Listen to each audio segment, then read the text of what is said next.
একটি অ্যাক্টিভ ভয়েসের সেন্টেন্সে যদি we, they, one, someone, somebody, people, fire, circumstances এই ওয়ার্ডগুলি যদি ব্যবহার হয় তবে সেইটি আমরা অ্যাক্টিভ থেকে প্যাসিভে করার সময় প্যাসিভ সেন্টেন্সে না লিখলেও চলবে। চলো দেখি দুটা উদাহরণের মাধ্যমে। এখানে দেখো, people always remember the Patriots, তাহলে লোকজন সর্বদা মনে রাখে দেশপ্রেমীদেরকে। কাদেরকে মনে রাখে? দেশপ্রেমীদেরকে।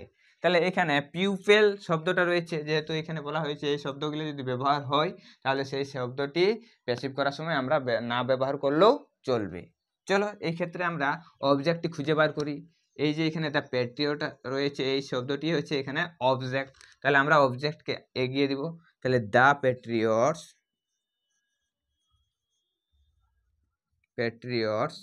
যেহেতু এখানে কি রয়েছে প্যাট্রিয়টস মানে দেশপ্রেমীদেরকে, তাহলে একের থেকে বেশি বোঝাচ্ছে, তাই আমরা ভার্ব হিসাবে আর ভার্বের ব্যবহার করব। চলো আর করি, আর তারপরে বাকি অংশটা লিখে দিব সেম টু সেম। আর অলওয়েজ রিমেম্বার, এখানে পিপল শব্দটি আর না লিখলেও চলবে। ঠিক একইভাবে চলো দ্বিতীয় নম্বর উদাহরণটি দেখি।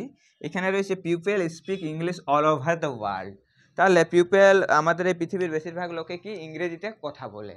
তাহলে পিপল রয়েছে, পিপল শব্দটি থাকলে কি এইটি প্যাসিভ করার সময় আর ব্যবহার না করলেও চলে।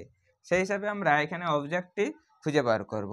এখানে অবজেক্ট হচ্ছে ইংলিশ, কি করে ইংলিশ, তাই আমরা সেন্টেন্সটি শুরু করব ইংলিশ। যেহেতু একটি সাবজেক্টকে বুঝিয়েছে একটি, সেহেতু আমরা ভার্ব হিসাবে ইজ এমআর এর মধ্যে আমরা ইজ ভার্বটির ব্যবহার করব। ইংলিশ ইজ স্পিক, তাহলে স্পিক, তারপরে বাকি all over the world. Okay friend.